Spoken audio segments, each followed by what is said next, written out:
Hello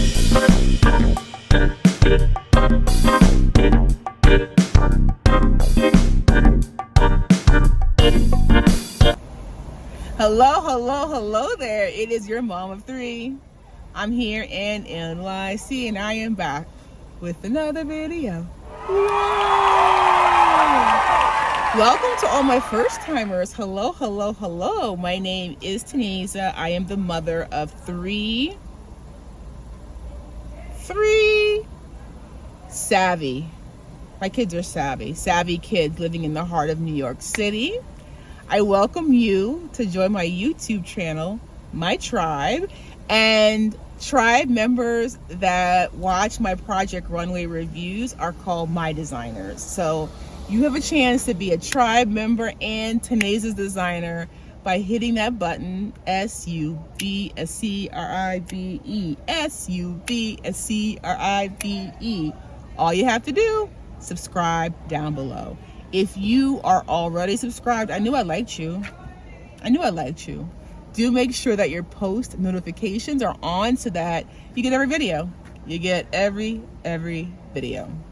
Friends, tribe members, designers, this video is a review recap of Project Runway All-Stars Season 20, Episode 4. Episode 4.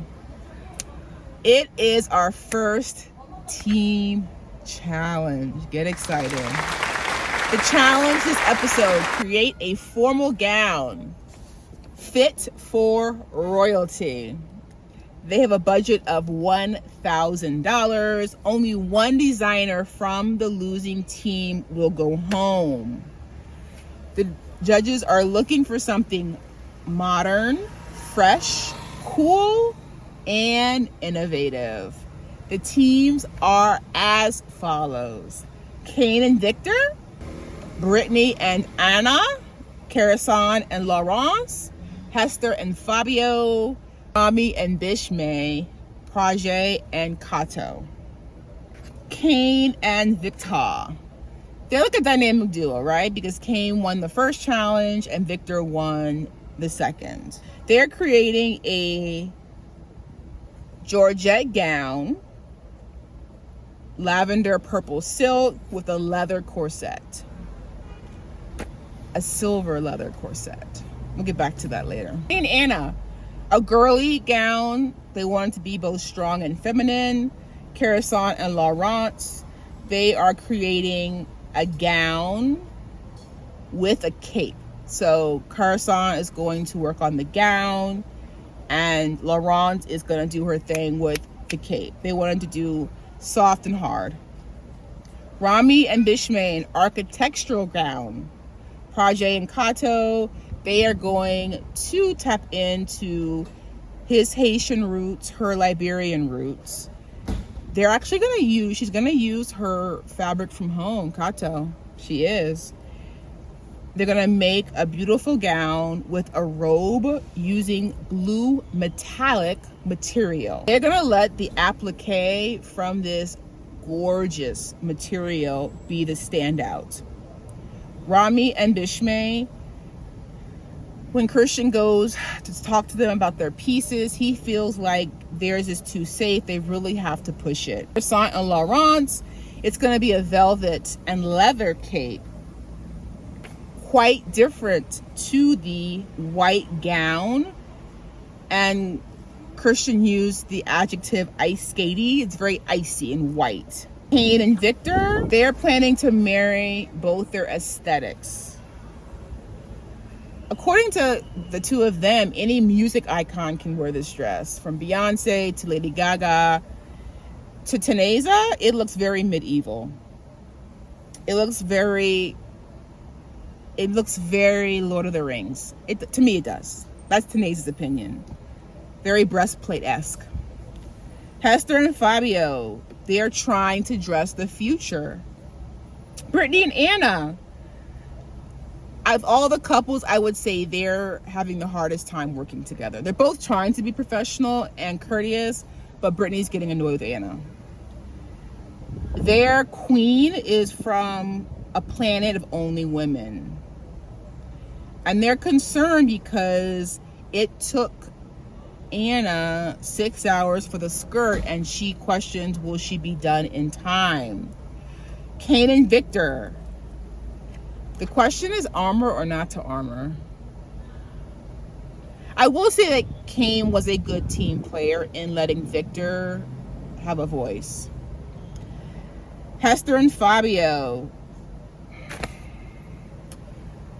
I get what they were trying to do. A gender fluid piece. It looked like a gray tweed to me. It gave me very ready to wear.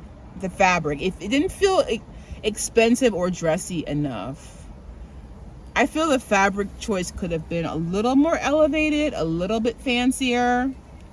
Like I said before, Kane and Victor's look is very Lord of the Rings. I feel like there's nothing modern about it. Like, what's modern about it? What?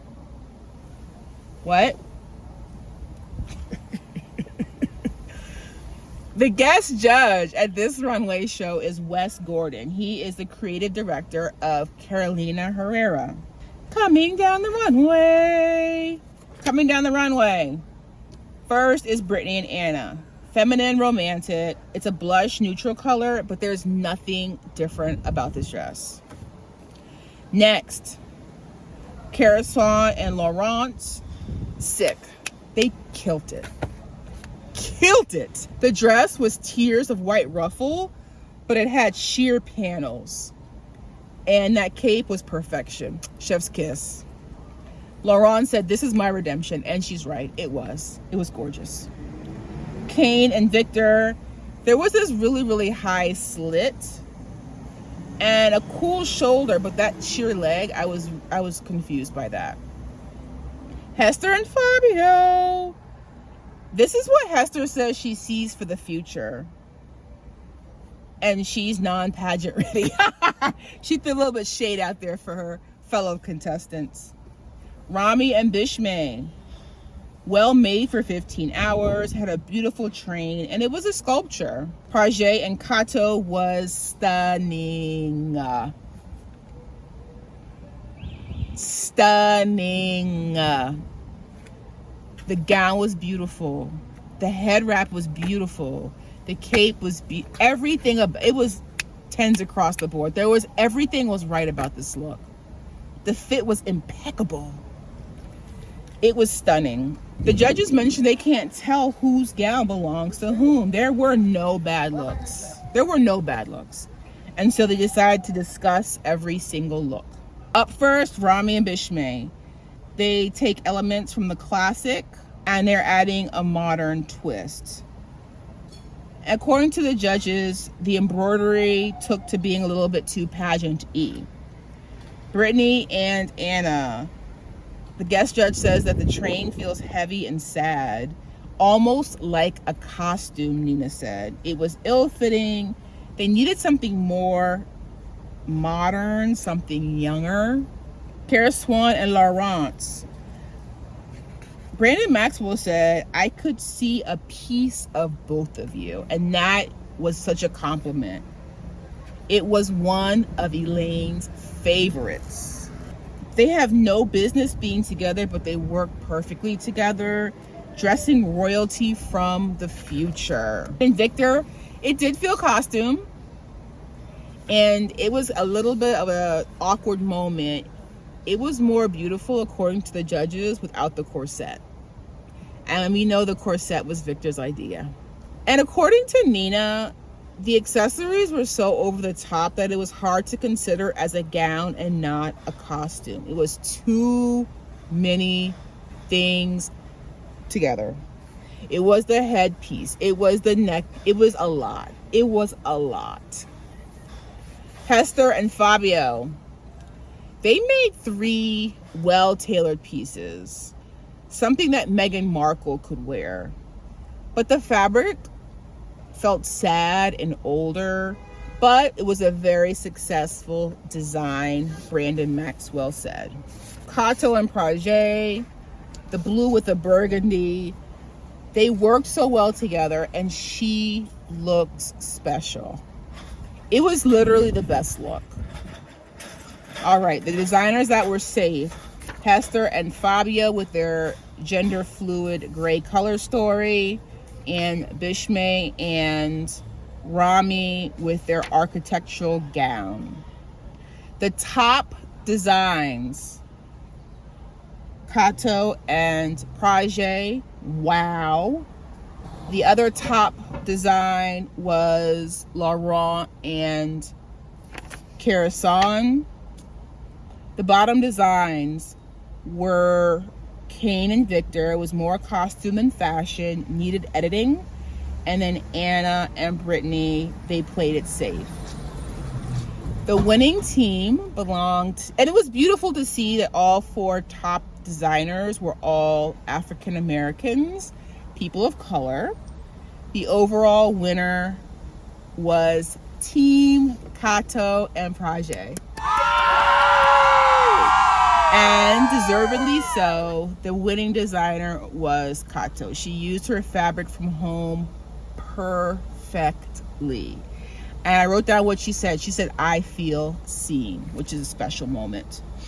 Unfortunately, and this really does show that you can win one week and the next week you can be out. Because literally last episode, Victor won. And unfortunately this week, Victor is out. That, my friend, concludes our review for Project Runway All-Stars Season 20, Episode number 4. As always, I love getting your feedback. Please put your comments below. I read and reply to every single one. And I will see you in our next review. Bye, designers!